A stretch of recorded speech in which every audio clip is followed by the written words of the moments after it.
तुम्ही जर कार खरेदी करण्याचा विचार करत असाल आणि त्याच्यावरती बँकेचं लोन करण्याचा तुम्ही विचार करत असाल तर हा व्हिडिओ तुमच्यासाठी अतिशय मदत करू शकतो।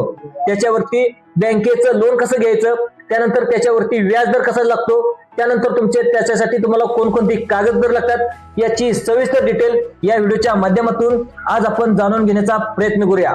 आता बघा, कार लोनची काही संबंधित ए टू झेड माहिती आहे आपण सविस्तर माहिती या ठिकाणी समजून घेणार आहोत। कारण कार घेताना सगळ्यांना सगळ्यात मोठा प्रश्न असतो तो म्हणजे कार लोन कसं घ्यायचं। आता बघा, सगळ्यात आधी दुसरा प्रश्न पडतो की कार लोन घ्यायचं की नाही, आणि घ्यायचं असेल तर नेमकं कसं घ्यायचं, किती रकमेपर्यंत घ्यायचं, किती वर्षासाठी घ्यायचं, आणि सर्वात महत्त्वाचं म्हणजे आपली फसवणूक तर होत नाही ना, हे सगळं एका व्हिडिओमध्ये तुमचं क्लिअर होईल। मित्रांनो, आजकाल जवळजवळ प्रत्येक माणूस कार घेण्याचा विचार करतो, पण खूप जण कार लोन बाबत चुकीचे निर्णय घेतात आणि पुढचे अनेक वर्ष EMIच्या ओझ्याखाली अडकून जातात। त्यामुळे हा व्हिडिओ शेवटपर्यंत तुम्ही नक्की बघा। या व्हिडिओमध्ये उदाहरण म्हणून आपण भारतातील सर्वात मोठी बँक ती म्हणजे state bank of India SBI चा आपण आधार घेणार आहोत। कारण SBI चा जो कार लोन प्रोसेस आहे जवळजवळ सगळ्या बँकांना सारखाच असणार आहे। त्यामुळे तुम्ही कोणत्याही बँकेतून तुम्ही कार लोन घेतला असेल तर ही माहिती तुमच्यासाठी अतिशय उपयोगाची आहे। मी स्वतः माझी 2 व्हीलर SBI बँकेमधून घेतलेले, त्यामुळे स्वतःचा अनुभव आहे। त्यामुळे हा व्हिडिओ फक्त माहितीवर नाही तर माझ्या स्वतःच्या अनुभवावर आधारित आहे, जे तुमचं खूप महत्त्वाचं या ठिकाणी काम करणार आहे। आता सगळ्यात आधी बेसिक गोष्ट समजून घ्या, कार लोन म्हणजे नक्की काय। आता कार लोन म्हणजे तुम्ही कार खरेदी करण्यासाठी बँकेकडून पैसे घेता आणि जे काही बँक आहे ते पैसे थेट आता कार डीलरला देत असते, आणि त्या बदल्यात तुम्हाला बँकेला दर महिन्याला तुम्हाला EMI किंवा हप्ता भरावा लागत असतो। आता हा EMI तुम्ही 3 वर्ष, 4 वर्ष, 5 वर्ष किंवा जास्तीत जास्त तुम्ही 7 वर्षाबरोबर देखील भरू शकता, आणि या लोनच्या बदल्यात तुमची कार गहाण ठेवावी लागते। यालाच बँकेच्या भाषेमध्ये पाहायला गेलं तर हायपोथेकेशन या ठिकाणी म्हणतात, म्हणजेच कार तुमच्यावर नावावर असते पण बँकेची त्यावर हक्काची नोंद असते।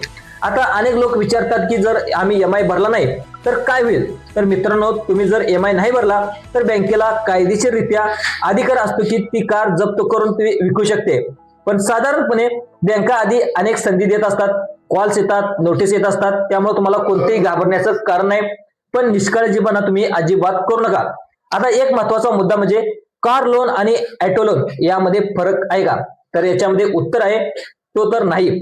आता अनेक बँका कार लोनला आणि ऑटो लोनला असे म्हणतात, पण त्यामुळे जर बँकाचा अधिकारी ऑटो लोन म्हणाला तर तुम्हाला घाबरायचं नाही। पण एक गोष्ट लक्षात ठेवा, डीलर फायनान्स हा सगळ्यात मोठा घोटाळा करू शकतो। कारण कार शोरूम मध्ये तुम्ही गेल्यानंतर डीलर तुम्हाला म्हणेल, साहेब फायनान्सची तुम्ही काळजी करू नका, आम्ही सगळं करून देतो, पण इथेच लोक सगळे फसतात। कारण डीलर बँकेकडून 1 ते 2% कमिशन घेतो आणि ते कमिशन अप्रत्यक्षपणे तुमच्याकडूनच या ठिकाणी वसूल केलं जातं। म्हणजे तुम्हाला बँकेतून थेट तुम्हाला 9% लोन मिळालं तर तेच लोन तुम्हाला डीलर फायनान्स मध्ये किंवा तुम्ही दुसऱ्या व्यक्तीकडून घेतला तर तुम्हाला 10 किंवा 10.5 पर्यंत या ठिकाणी तुमचं लोन मिळतं। म्हणून शक्यतो तुम्ही थेट बँकेतूनच कार लोन घ्या। आता पाहूया पात्रतेकडे, म्हणजे तुम्हाला आता कार घ्यायची आहे त्याच्यावरती बँक लोन देखील करायचं आहे, त्यासाठी तुम्हाला पात्रता काय लागते ते देखील आपण जाणून घ्या।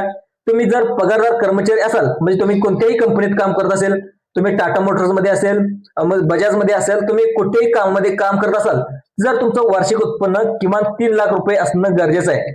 जर तुम्ही व्यवसाय करत असाल, तुम्ही कोणताही व्यवसाय करत असाल, छोटा मोठा व्यवसाय करत असाल तर किंवा तुम्ही सेल्फ एम्प्लॉय असाल तर तुमचा देखील ITR किमान तुमचा 3 लाखाचा असणं अतिशय गरज आहे। जर तुम्ही शेती करत असाल, तुम्ही शेतीशी संबंधित असाल तर तुमचा ITR किमान 4 लाखाचा असावा अशी माहिती देखील या ठिकाणी सांगण्यात आलेली आहे। त्यानंतर जर तुमचं उत्पन्न कमी असेल, तुम्ही पाहिले गेलं तर को-ऑम्प्लिकेट म्हणजे तुम्ही सह अर्जदार देखील या ठिकाणी जोडू शकता। आता तुम्हाला म्हणायचं असेल की आमचं वर्षाचं उत्पन्न 3 लाख नाही, आमचं वर्षाचं उत्पन्न 2 लाख आहे, 1.5 लाख आहे, तर असं असेल तर देखील तुम्ही जो सह अर्जदार आहे तुमच्या मित्राला जोडू शकता, तुमच्या नातेवाईकाला देखील तुम्ही या ठिकाणी जोडून तुम्ही या ठिकाणी कार खरेदी करू शकता। जर तुमचं उत्पन्न कमी असेल तर हे देखील तुम्ही करू शकता, जसं की पत्नी असेल, वडील असेल, आई असेल, भाऊला देखील या ठिकाणी तुम्ही जोडू शकता। आता सगळ्यात महत्त्वाची दुसरी अट आहे ती म्हणजे वयाची अट। आता तुमचं वय साधारणपणे 21 ते 70 या दरम्यान असणं अतिशय गरजेचं आहे। आता सगळ्यात महत्त्वाचा प्रश्न पडतो की बँक तुम्हाला किती लोन देते। मित्रांनो, बँक ही तुम्हाला कधीच कारची जी काही 100% रक्कम आहे ती लोन म्हणून देत नसते। साधारणपणे कारच्या जे काही ऑन रोड किमतीच्या, म्हणजे आता सपोज तुमची कार 8 लाख रुपयाची आहे तर तुम्हाला 85% या ठिकाणी लोन देते, म्हणजे 7 लाखापर्यंत ते 7.5 लाखापर्यंत तुम्हाला लोन मिळत असतं. जी काही वरची रक्कम आहे 15%, ती 15% रक्कम तुम्हाला या ठिकाणी तुमच्या स्वतःच्या खिशामधून भरावी लागते. आता याचं कारण देखील खूप सोपं आहे. आता जी काही कार आहे, आता तुम्ही कार विकत घेतली, त्यानंतर तुम्ही बाहेर 1 महिना तरी वापरली तर त्या कारची व्हॅल्यू कमी होते. त्यामुळे ही कार आहे, ती कार डिप्रिसिएट होणारी मालमत्ता आहे. त्यामुळं कार शोरूम मधून बाहेर पडली की लगेच त्याची किंमत त्या ठिकाणी 10 ते 15% कमी होत असते. म्हणून बँक स्वतःची रिस्क या ठिकाणी कमी ठेवत असते आणि एसबीआय मध्ये साधारणपणे ऑन रोड किमतीच्या 85% पर्यंत या ठिकाणी लोन मिळत असतं आणि उरलेली रक्कम आहे त्या ठिकाणी तुम्हाला डाऊन पेमेंट या ठिकाणी करावं लागतं. आता बघा, पगारदार लोकांसाठी देखील एक महत्वाची अट आहे, ते म्हणजे एसबीआय तुमच्या मासिक पगाराच्या साधारणपणे 48% पर्यंत लोन देऊ शकते. म्हणजे तुमचा मासिक पगार जवळजवळ 20,000 असेल तर त्याच्यात तुम्ही म्हणजे 50% पकडून जा, 48 म्हणजे 10,000 किंवा 9,500 पर्यंत तुम्हाला या ठिकाणी लोन दिलं जाऊ शकते एका महिन्याचं. तर तुम्ही त्याचं वर्षाचं कॅल्क्युलेशन देखील तुम्ही करू शकता. म्हणजे जर तुमचा पगार 20,000 असेल तर तुम्हाला साधारणतः 9 ते 10 लाखापर्यंत या ठिकाणी लोन मिळू शकतं. आता बघा, सगळ्यात महत्त्वाचं म्हणजे व्याजदराबद्दल बोलूया. आता कार लोन मध्ये 2 प्रकारचे व्याजदर असतात, एक फिक्स्ड आणि एक फ्लोटिंग. आता माझा स्पष्ट सल्ला आहे की नेहमी तुम्ही फ्लोटिंग रेटच निवडा, कारण जो आरबीआयचा रेपो रेट आहे भविष्यात कमी झाला तर तुमचा व्याजदर देखील या ठिकाणी कमी होऊ शकतो. आणि जर तुम्ही फिक्स्ड रेट मध्ये फायदा मिळत नाही, सप्टेंबर मध्ये पाहिलं तर 2024चा जो रूल आरबीआयने काढला होता त्या आरबीआयच्या रूल प्रमाणे एसबीआय कारचा लोन व्याजदर पाहिलं गेला तर तुम्हाला कार घेण्यासाठी 9.15% पासून सुरू होतं. पण जो तुमचा सिबिल स्कोअर चांगला असला तर तुमचा सिबिल स्कोअर 800 पेक्षा जास्त असला तर तुम्हाला कमी व्याजदर देखील या ठिकाणी भेटू शकतो. याशिवाय प्रोसेसिंग फी असते. आता प्रोसेसिंग फी किती लागते बघा, सर्वांनी लक्ष देऊन बघा. जर तुम्ही 5 लाखापर्यंत लोन केलं तर तुम्हाला 750 रुपये आणि प्लस जीएसटी लागतो. त्यानंतर तुम्ही 10 लाखापर्यंत लोन केलं तर तुम्हाला प्रोसेसिंग फी 1250 रुपये प्लस जीएसटी लागतो. आणि त्यापेक्षा जर तुम्हाला जास्त लोन घेतलं तर तुम्हाला 1500 प्लस आणि जीएसटी त्या ठिकाणी बँकेला द्यावा लागतो. आता हे झालं सगळी माहिती, लोन कसं घ्यायचं, व्याजदर किती लागतो ते देखील पाहिलं. आता प्री पेमेंट मध्ये देखील सांगतो, कारण इथेच देखील लोक अडकतात. एसबीआय मध्ये 2 वर्षाच्या आत लोन बंद केलंस तर तुम्हाला 2% फोरक्लोजर चार्ज भरावा लागतो. ही देखील अतिशय महत्वाची माहिती आहे. कारण काय की जर तुम्ही पाहिलं गेलं की तुमच्याकडे सुरुवातीला तुम्ही डाऊन पेमेंट केलं, त्यानंतर तुमच्याकडे 4 लाख 5 लाख रुपये आले, चला तर आपण जी काय कारचं लोन आहे ती एकदमच फेडून टाकूया असं तुमच्या मनामध्ये आलं असेल तर नक्कीच तुम्हाला जवळजवळ जो काही चार्ज आहे तो वेगळे चार्ज देखील त्या ठिकाणी भरावं शकतो. जेवढे तुम्हाला 5 वर्षाचं व्याज होते त्या 5 वर्षाचं व्याज देखील त्या ठिकाणी भरावं लागू शकतं. त्यामुळे एकदाच म्हणजे तुम्ही कार खरेदी करताना तुम्हाला कार पूर्ण फुल पेमेंट मध्ये घ्यायची आहे की डाऊन पेमेंट मध्ये घ्यायचं आहे, एकदाच निर्णय घ्यायचा आहे. तर तुमच्याकडे पुन्हा पैसे आले आणि तुम्ही डाऊन पेमेंट केलं, डाऊन पेमेंट केल्यानंतर तुम्हाला जेवढे हप्ते भरावेत तेवढे या ठिकाणी तुम्हाला भरावे लागू शकतात.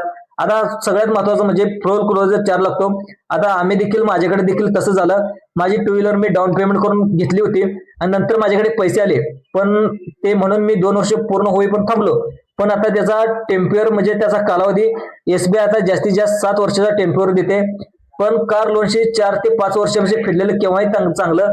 आणि कार लोनवर टॅक्स बेनिफिट देखील नसतो आणि फक्त इलेक्ट्रिक कारसाठी तुम्हाला 1 ते 1.5 लाखापर्यंत या ठिकाणी व्याजदर या ठिकाणी सूट मिळू शकतो. आता सगळ्यात महत्वाचं तुम्ही कार खरेदी करताना, तुम्ही कार खरेदी करायला गेला तर तुम्हाला शेवटचे 2 सिक्रेट सांगतो. पहिलं म्हणजे तुम्ही डीलर फायनान्स टाळा. तुम्ही डायरेक्ट बँकेमध्ये जावा, बँकेचे जे काही अधिकारी असतात बँक अधिकाऱ्याशी मिळा. त्यामध्ये एसबीआय बँक असेल, नंतर एचडीएफसी बँक असेल, नंतर तुमची आयसीसी बँक असेल, कोणतीही बँक असेल ते ज्या इंटरनॅशनल बँक असेल, पंजाब नॅशनल बँक असेल, फेडरल बँक असेल, येस बँक असेल, तर तुम्ही त्या बँकेच्या अधिकाऱ्याशी जावा आणि तिथं तुम्ही चर्चा करा की कार लोनसाठी तुम्ही कोणती 2-4 बँकेमध्ये तुम्ही शोधा, त्यामध्ये कुठला बेस्ट ठरतो. सगळ्याशी बँक अधिकारी चर्चा करून एक बँक ठरवा जे त्याला कमी व्याजदरामध्ये तुम्हाला चांगली कार मिळवून देऊ शकते. सगळ्यात महत्त्वाचं, तुम्ही जर कार खरेदी करताना डीलर फायनान्स जर मिळाला तर तुम्हाला किमान 3 ते 4 बँकाचे त्या ठिकाणी तुम्हाला तोटा होऊ शकतो. कारण काय की डीलर आहेत 1 ते 2% कमिशन या ठिकाणी एका कार मागे त्या ठिकाणी खात असतो.